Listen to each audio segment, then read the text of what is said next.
So the work we do on Mothers of Invention is grounded in the reality that as some of the most marginalized people in every society, Black, brown, and Indigenous women and girls are existing at the front lines of the climate crisis. For them, the climate crisis isn't something that will happen in the future. It's already sewn into their generational past too. And so as long-time fighters and survivors of climate change, it's those same women and girls who are already equipped with the most holistic solutions. And that's why we humbly lean in and listen closely and quietly to what they have to say. And if we're really listening and keep listening, that moment will mark a journey that starts to decolonize our point of view. And that good work will put everybody on a path to climate, economic, and racial justice for all. So Fatima Ibrahim is not only a climate activist and social justice campaigner. At only 26 years old, she is the co-executive director of the Green New Deal UK. And in 2019, we saw the Green New Deal gain massive traction in the US thanks to an extraordinary youth climate group called the Sunrise Movement. And of course, US Representative Alexandria Ocasio-Cortez. But back in the UK, Fatima has been campaigning and building solidarity with international movements since she was a teenager. And that includes years organising with the UK Youth Climate Coalition and acting as a lead organiser of the People's Climate March. And so with all that goodness in mind, Mary, Maeve and Stella, please welcome to the most high quality Zoom hang of your lockdown, co-executive director of the Green New Deal UK, Fatima Ibrahim. Hey. Fatima! The Green New Deal, as you say, has been gaining recent profile in the US, but around the world. The European Commission is currently in the process of passing their own version of a Green Deal. And it really finds its roots in the New Deal, which was in the 1930s. President Franklin D. Roosevelt found himself at a crossroads where the US was going through an economic depression, the Great Depression, and then also an ecological crisis of the Dust Bowl, and had to figure out how to solve these two issues. And what he did is carry out a series of reforms that put democracy back in the driving seat of the economy and brought banks under control, invested in the environment, created millions of new jobs that put people back to work, there was huge unemployment, put people back into work in rehabilitating the environment, and was able to deal with the massive economic crash that had left lots of people unemployed while also fixing the environmental crisis. Fast forward to 2008, a group of economists and campaigners and MPs like Caroline Lucas came up with the term a Green New Deal, because the issues that we were dealing with then, as we are now, is inequality is at its highest levels, and we have a climate emergency that's staring at us in the face. At the time, it didn't get pickup, and we were hit with the economic crash and austerity. 10 years on, it was picked up, as you said in the introduction, by some vibrant campaigners in the US that we've been inspired by in the UK, and feel like this is a great opportunity for us to organize around both an idea and a concept, but also a set of policies that allow us to reshape how the economy works and changing it so that it centers people and planet first, above all, instead of profits. Because what we have now, and I was listening to you guys a bit earlier, and Stella was talking about her business, we're in a position right now where the government is betting against us. It's hard to make the changes that we want to make, both as individuals, but as in an economy as a whole, and for business leaders to be making those changes. And what the Green New Deal is asking and demanding is that democracy is put back in the driving seat, and that collectively we're able to reshape our economy so it's putting us first and making sure that we're not, going straight into another crisis after this, which is the climate crisis. Yeah, I mean, with the Green New Deal, like when I read about the New Deal back in the day, yes, it was, creating huge employment and everything, but it was also kind of just like saving capitalism. So what the amazing thing about the Green New Deal is that it's like, yeah, it's about employment and but it's really about something much bigger than, you know, the economy and jobs, and that it's about like, oh, like you said, we have, you know, 8 to 10 years, and if we don't do something now, then what's going to happen? I mean, do you feel like in the UK it's like you're getting through to with your European like brethren, or is it different there because of the government?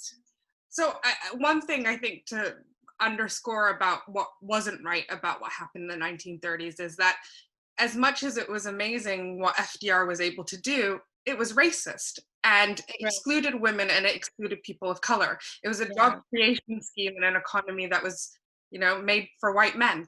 And that's definitely not part of what we want to pick up and part of the analysis. And for me, it's been transformative. I've been involved in the climate justice campaigning for as long as I can remember. I think this is the first time that I feel like there's a solution to match the concerns that I have. Right? And I think before getting lost in cycles of hopelessness, because I know what's wrong, but there wasn't an idea out there that I could conceive or knew existed that matched that concern. The Green New Deal does that because I think it answers the fundamental question, like, what got us here? And that's inequality.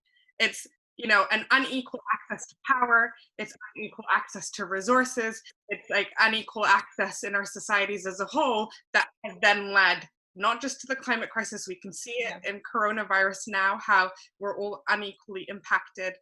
We can see it in what has happened in the US with George Floyd and numbers of other people who've lost their lives because of injustice, but because of inequality too. Can I ask you a quick question, Fatima? At what stage is something just fundamentally wrong and that has to override the economics? You know, when do the economics just actually not matter and the actual, just the wrong and the injustice of it shines and just rises above that? Some of us can recognize what is wrong. I think our ability to change what is wrong is unequal. Like I think in the choices that we're able to make, even in our understanding, I think I always often talk about how our education system doesn't equip us to realize and recognize the things that are wrong or equip us with the ability to change them. So yes, there's things that are wrong. I think economics is still an important part of it because economics controls our ability to change it and controls our autonomy. Lots of people just don't have the autonomy, I think, to be making those changes. And I think that's what we should be going after, because I believe if we're fundamentally equal and we all have power over our lives, over our communities' lives, that we will collectively make better decisions. And we will collectively live in better harmony with each other and our environment. And right now what's happening is that we don't have, like, people just don't have equal power. I mean, I'll admit, what I've been late to, I think, is the biodiversity crisis. I very much came into campaigning around the climate from a human perspective, right? Mm-hmm. I cared about human rights. I was concerned about human rights. I saw that climate was the biggest threat to human rights. Mm-hmm. And I've been slow on the sort of picking up all of the tipping points that we have that mirror the climate tipping points in biodiversity. And I have friends of mine who are working on a new deal for nature. What does a new deal for nature look like? How do we, a big part of that, like I've been saying, again, it's this power thing of like giving communities better ownership of managing their lands, understanding what impact they're having on the natural world as we transition, because there are a lot of things that are touted as climate solutions that still require a huge amount of extractivism, that is still a massive threat to our oceans and the natural world. So I hadn't heard of that, like the New Deal for Nature. That sounds really fascinating. It also sounds a little bit like that it's like Fox is organizing it, or like, like who is up to that now? There's a bunch of civil society organizations, including. Okay, I believe you. Yeah, definitely. No, I'm not. I mean, that's very much linked, and people are linking to the Green New Deal stuff to make sure that the Green New Deal doesn't just become a savior for capitalism, where we're just jobs for everybody. Everybody can have jobs. In terms of the just transition, I think this is important, and this is where the climate movement has been going wrong. I think we're doing a lot better now in understanding the analysis that we need to be in solidarity with workers everywhere, and that these changes shouldn't be leaving workers and ordinary people behind, but that when we're advocating for the transition out away from fossil fuels, or to tell the government not to necessarily bail out airline companies, that what we're not doing is making sure that the workers are the ones that face the brunt of it, because the corporate executives of these big airlines and these fossil fuel companies will be okay. They will live to see another day. It's funny. I totally agree. I had a conversation recently with, I won't mention who, but a fellow fashion designer. They announced that they'd given up fur, and I was like, I congratulated her. I was like, that's so great. So amazing. I'm really proud of you. And the answer was, well, I'm just worried for the people, the businesses, and I'm a little bit concerned about what happens to the businesses, these people that do this for a living. And I was like, at some stage, the people at the top of the business, they're going to be fine. They're going to get another job. They're going to be a CEO somewhere else. They're going to be fine. I was like, what about the quality of life for the people that are skinning exotic animals for a living, anally electrocuting foxes in cages? Like, at what stage do the rights of people that work in these farms, and these are industries that are dark, like they're not exposed, the animal agriculture industry. It's wonderful that you're talking about that. I think, again, COVID, especially in the US, is really highlighting, one of the first places to get opened were the meat factories. And it's like, that's politics. How much of this do you guys have hope and faith in the future generations? Because I know that most of the biggest businesses we're talking about, like, how do we target generation X, Y, Z, and I hope the way you do it is because they are the ones driving this change. They're the ones that won't stand for it. They're the ones that say, no, I'm not going to eat that. I'm not going to wear that. I'm not going to buy into that. Like, do you have some hope? I think, COVID-19 has taught us a number of lessons. And one of them, and maybe the biggest one, is the importance of collective human behavior. That's what's saving us from the virus. We have no vaccine. Complying with the restrictions, the lockdown, etc. So collective consumer behavior in the future will be really key. The main thing is that we have time to reflect. And I also think that we have more compassion now, that you see the neighborliness in different parts of the world. We see it here in Ireland, but you see it all over the place. In the United States at the moment, fractured and boiling as it is, and rightly, because of the race issues. I fully understand it. There's also a lot of neighborliness and, want to address these issues, and compassion, because COVID is not a great leveler. We're not suffering equally. No.